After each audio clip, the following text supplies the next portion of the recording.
Alô, meus alunos do segundo ano, bom dia. Márcio Macedo, seu professor de matemática. Vamos falar lá do livro 4 de vocês, que é dividido em dois assuntos apenas, tá? Sistema linear, a continuação do sistema linear e análise combinatória. Nós vimos a primeira parte de um sistema linear no livro 3, que é a classificação de sistema linear, possível, determinado, impossível. E hoje nós vamos terminar de ver algumas formas de solucioná-los e a interpretação geométrica desses sistemas lineares, tá ok? Então a primeira parte, sistema linear. Na próxima semana nós vamos falar sobre análise combinatória, parte introdutória. Então só relembrando, um sistema é possível, se ele for possível, se ele tiver solução. Se ele tiver uma única solução, ele é possível e determinado, é o SPD. E ele será indeterminado se ele for. Tem a solução, mas tem infinitas soluções. Então, esse cara será possível, mas será indeterminado um número de soluções. Mas ele também pode ser um sistema impossível, é aquele sistema em que não há solução viável naquele primeiro momento.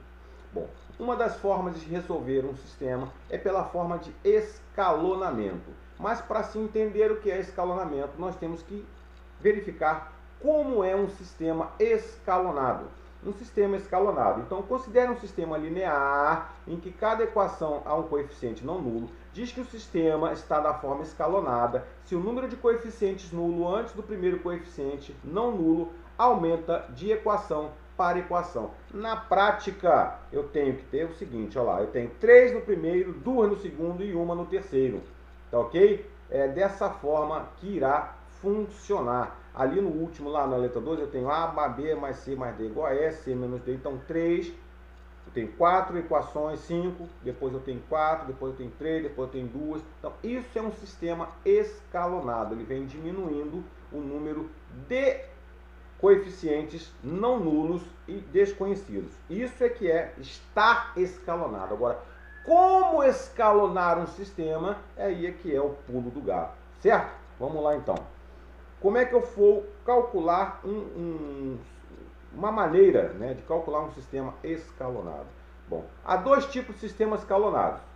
Primeiro, o número de equações é igual ao número de cotas. Nesse caso, esse cara será determinado, tá? E basta fazer a solução de baixo para cima. Então, lá, 4z igual a 8, então z igual a 2, aí substituo na de cima, depois calculo 3y igual a menos 2, menos 1, calculo o valor de y, substituo na primeira, e aí eu tenho a minha solução possível. Como são 3 incógnitas, eu terei 3 valores, 1, 1 e 2, ok? Então, o número de equações igual ao número de incógnitas. Se o número de equações igual ao número de incógnitas, esse cara será possível, tá ok?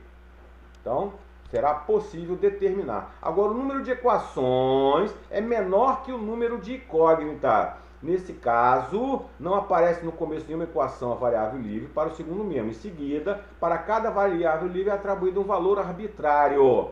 O fato de serem atribuídos valores arbitrários faz com que o sistema tenha mais do que uma solução, ou seja, ele será indeterminado. Olha a diferença. Então, se eu tenho equações igual ao número de incógnitas, esse sistema será determinado, tá ok? Agora, ele será indeterminado se eu tiver um número de equações menor que o número de incógnitas. Show de bola? Todo mundo entendeu isso aí? Legal, hein? Então vamos lá. Primeiro teorema. Como é que eu faço agora? Eu posso multiplicar o membro de uma equação qualquer, S, por um número K, diferente de zero. E o novo sistema será equivalente ao mesmo. Lembra lá de matrizes lá atrás? Aqui eu pegava a primeira linha, multiplicava por um determinado valor. Ou quando eu pegava lá em sistema, lá na 8ª série, que eu vou substituir, como é que eu vou resolver pelo método da substituição ou da adição? Multiplico essa aqui por menos tanto, para poder riscar e somar. Nada mais do que isso. Eu vou multiplicar todos os membros de uma equação por um valor K diferente de zero. E esse cara continuará sendo equivalente, tá? Segundo teorema, substitui uma equação pela sua soma do membro anterior. Esse é aquele cara que nós fizemos lá atrás para poder, no método da substituição. Então, substituir uma equação do sistema pela sua soma membro a membro com outra, será obtido um outro sistema equivalente. Então tem lá 2x mais y igual a 4 menos 2x mais 3 igual a 8. Então se eu tenho 2x mais y igual a 4, 4y igual a 12, por que eu estou fazendo isso? Porque se eu der um traço e somar na primeira, 2x menos 2x dá 0. X mais 3y, y mais 3y dá 4y. 4 mais 8 dá 12. Então eu obtive uma outra equação, 4y igual a 12, a partir da solução desse cara. Calculo o valor de y e aí eu faço toda a minha conta.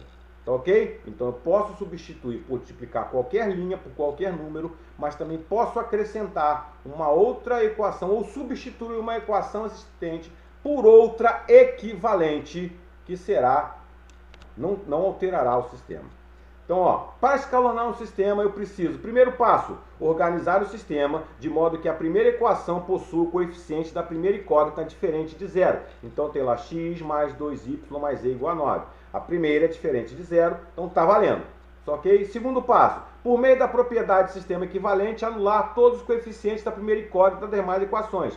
Então eu tenho que anular da segunda, eu tenho lá 2x mais y menos e igual a 3. Como é que eu vou anular o x desse cara? Vou multiplicar a segunda equação por a primeira equação por menos 2 e somar com a segunda. Tá ok? Lembra lá de matrizes que nem eu fazia? A mesma coisa, vai ficar 2A, como se fosse a primeira linha, mais a segunda linha, 2L1 mais L2. E aí quando eu faço essa conta, eu tenho nova equação equivalente na segunda linha. Na terceira linha, eu tenho que multiplicar por menos 3. Então fica lá, menos 3L1 mais L3. E aí eu faço a terceira linha. Quando eu faço isso, anulei toda a incógnita x. E aí eu vou passar a fazer depois com a incógnita y. Veja que ficou a primeira linha normal, x mais 2y mais e igual a 9. Depois ficou menos 3y, menos 3e igual a 15. Menos 7y, menos 5z igual a menos 31. Para facilitar os cálculos, quando possível, os coeficientes podem ser simplificados, que é o caso lá, ó, 3, 3 e 15. Se eu dividir todo mundo por 3, vai ficar y, z e 5. Correto?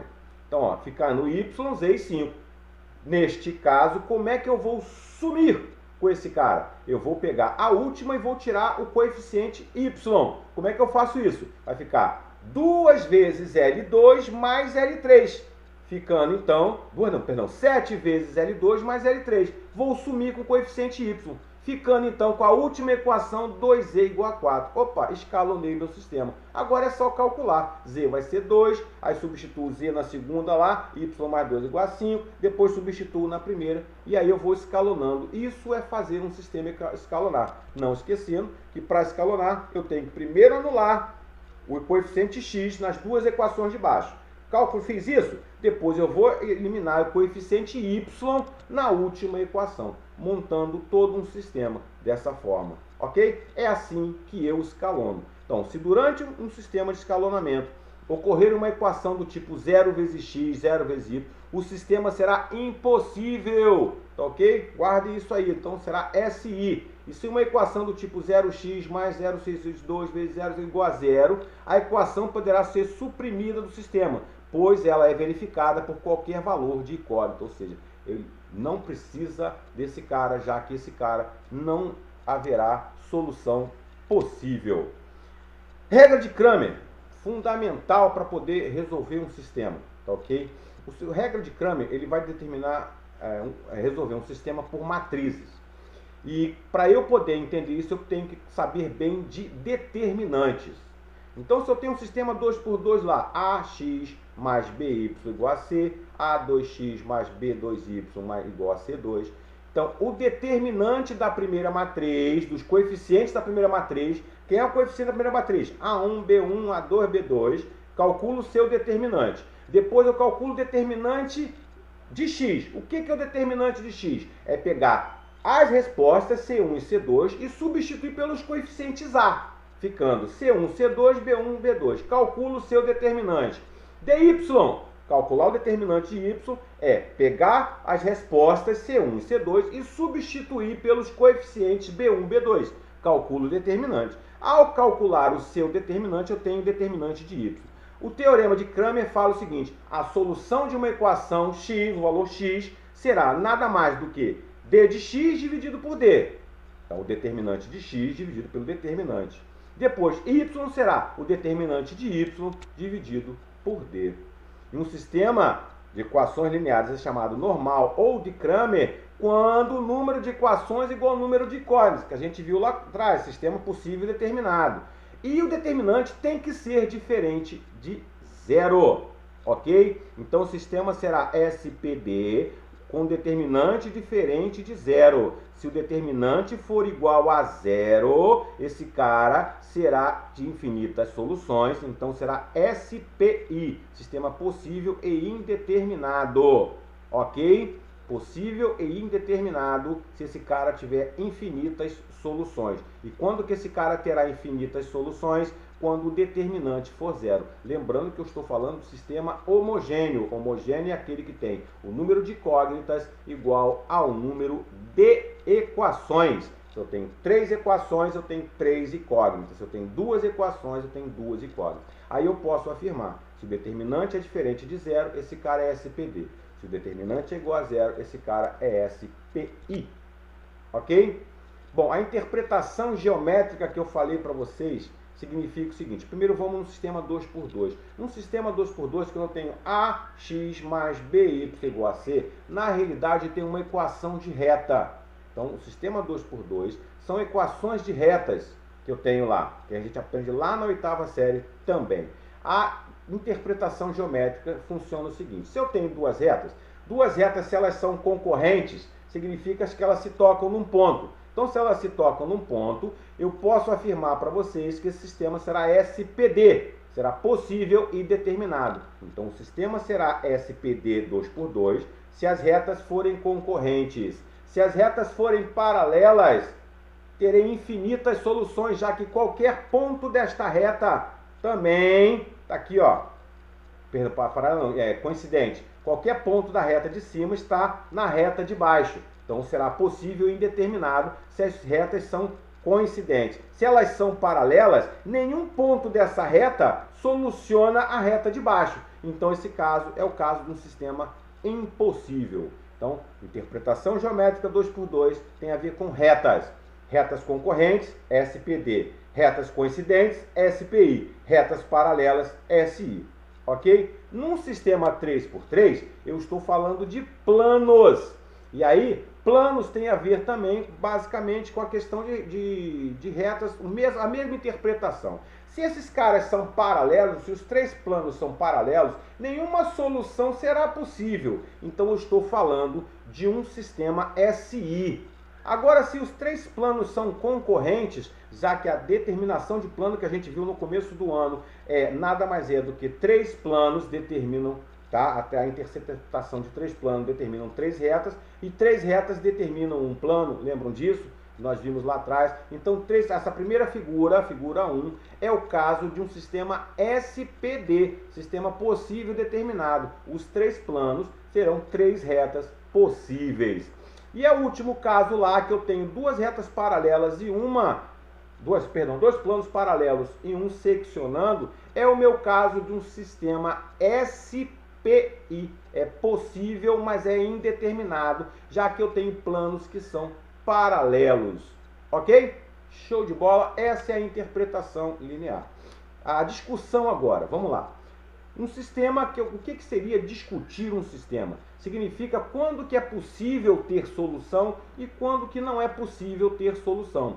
Então, por exemplo, no primeiro aí, o número de equações igual ao número de incógnitas. Então, tem lá duas equações, duas incógnitas. Tem um valor possível para M, um valor possível para N. Pelo teorema de Cramer, se o determinante for diferente de zero, esse cara será SPD. Então, quando eu calculo o determinante, vai ser M vezes M igual a X vezes Y, calculo lá o meu valor, esse cara não poderá ser 1. Será analisado se M igual a 1 ou M igual a menos 1. Aí eu posso analisar, porque caso contrário, se ele for 1, esse cara dará 0. Ok? Isso é que é discutir um sistema. Ou seja, esse cara só terá a solução de acordo com isso aqui. Lembra lá que a gente viu lá atrás aquela questão de equação fracionária, quando é que vai ter solução uma equação se o meu denominador for diferente de zero. No meu caso aqui, para um sistema ter solução, o meu determinante tem que ser diferente de zero.